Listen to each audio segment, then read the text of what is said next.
Hello guys. आज हम epistrophy S और ऑफ का प्रयोग पढ़ेंगे।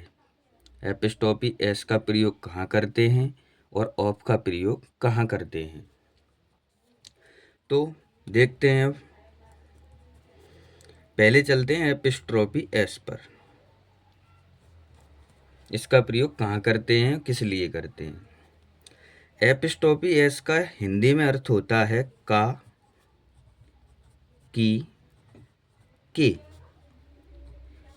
इसका मतलब ये है गाइज कि जहाँ पर भी का, की, के ये शब्द आएंगे तो उसकी जगह हम एपिस्ट्रोफी एस का प्रयोग करेंगे।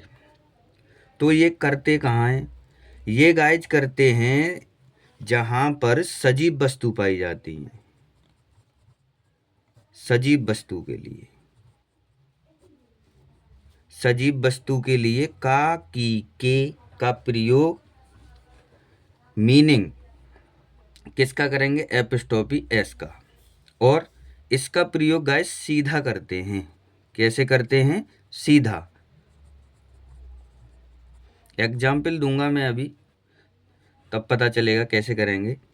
और एक होता है हमारे पास ऑफ, ओ एफ।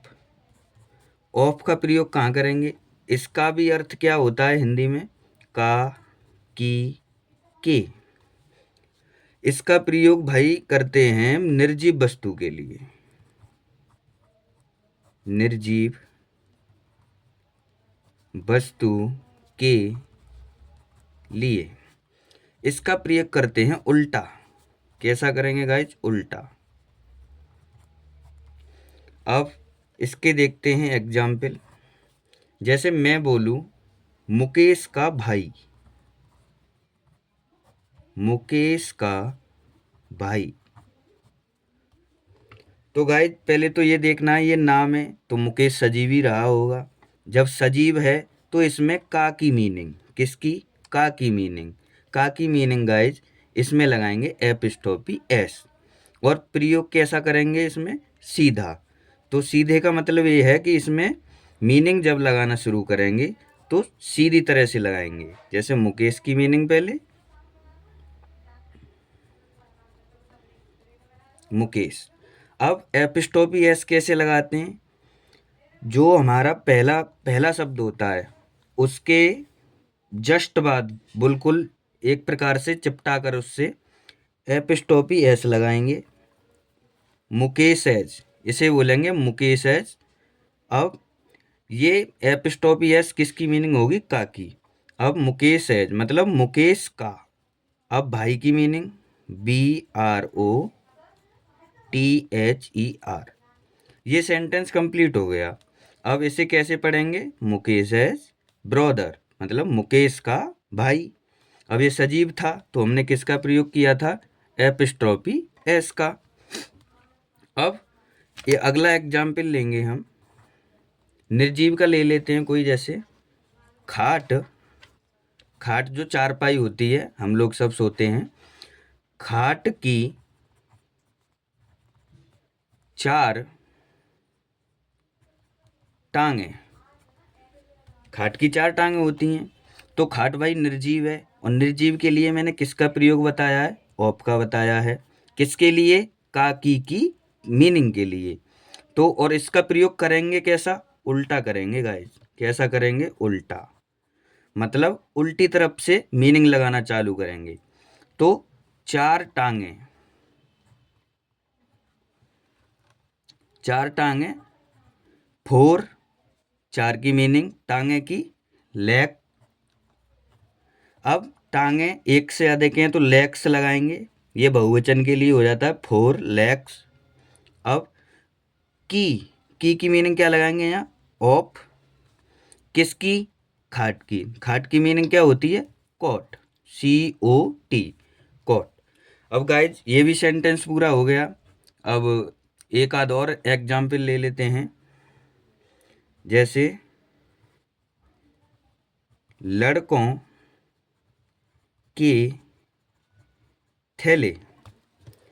एग्जाम्पल हमारा है ये लड़कों के थैले। तो गाइस जो लड़के हैं वो सजीवी तो रहे होंगे, तो इसमें सजीव में का की के की मीनिंग क्या लगाएंगे, एपिस्टोपी एस। और प्रयोग कैसा करेंगे, सीधा करेंगे। तो लड़के की मीनिंग लगाइए, बी ओ बाई बॉयज। एप ये एपिस्टोपी एस नहीं है, ये बहुवचन के लिए एस लगाया गया है। Boys comma,